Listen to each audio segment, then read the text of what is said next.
The Inuit people are people of the Arctic who survive solely off of the animals of the Arctic. Everything they used and made all came from the land. Their culture and hunting skills were passed orally from one generation to the next.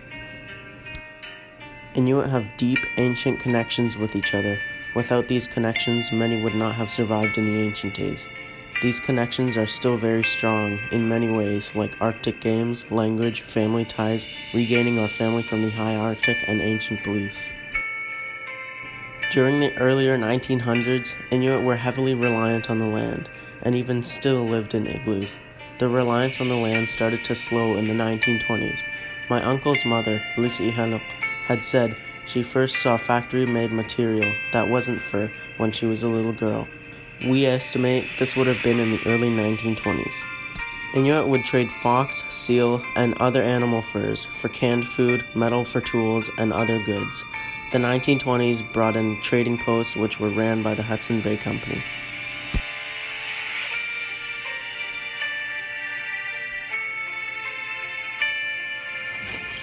Just like almost every culture in the world, the Inuit had their own beliefs and spirituality. They had shamans and animal spirits. Christianity was introduced to Labrador in 18th and 19th century, and it spread further north in Quebec. Inuit were told that everything they had believed was all wrong and all their beliefs and practices were thrown away to be replaced with Christianity. Christianity is still big today in Inuit communities. For example, it is still frowned upon to hunt on Sundays. In 1953 and 1955, the Royal Canadian Mounted Police moved approximately 92 Inuit from Nowkawalk to settle in two locations in the high Arctic called Ellesmere Island and Cornwallis Island, which are now known as Grise Fiord and Resolute Bay. It is thought the Government of Canada ordered relocations to establish Canadian sovereignty in the Arctic. When the Inuit people were moved, they were promised plentiful wildlife, but soon to discover that they were deceived. The way they were tricked has left an impact on many Inuit for generations, but they are healing and forgiving now.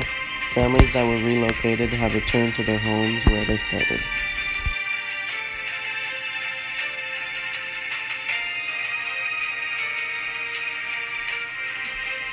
While all this relocation was happening in the 1950s, Inuit children were forced to attend residential schools in large numbers.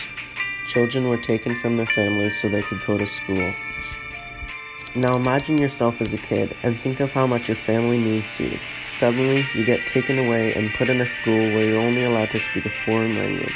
This was tough and has left a scar, which is still being healed today. It was not long ago when they stopped residential schools, and even some of my aunts and uncles who are still alive today went to residential schools. Inuit husky dogs were the only means of doing daily work. They were the only transportational method during the long winters. If a man didn't have a dog, he couldn't go hunt or set fox traps to provide for his family.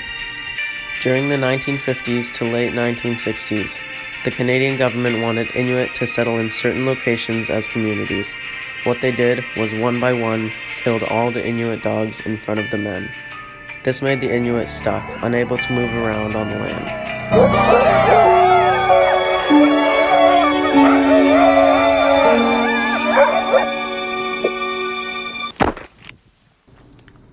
If any of you have any dog and raised it from a puppy, imagine your dog being killed right in front of your own eyes. Imagine this trauma they went through from this act.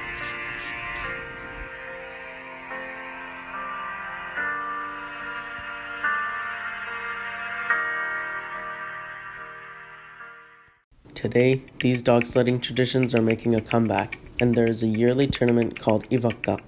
It is a 600-kilometer race and usually takes 12 days, depending on weather.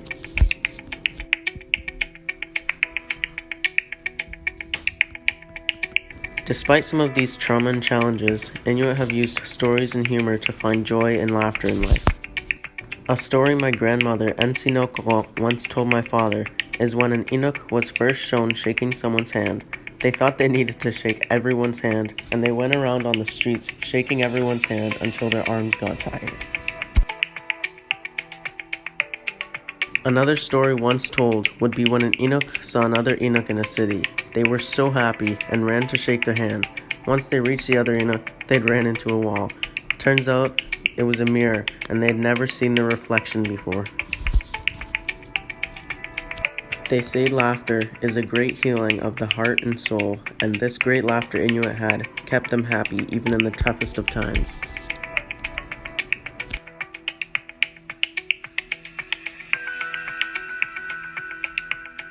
Inuit only took about 50 years to come from total reliance on the land, still living in igloos, to living in modern conditions in a house. Adapting to modern life has been a challenge for few, but many changes are occurring in Inuit culture, and we are adapting and learning quick. As Inuit elders used to say, even if Inuits suffer through the toughest of times, when they get back up, they're stronger than ever. Thanks for listening.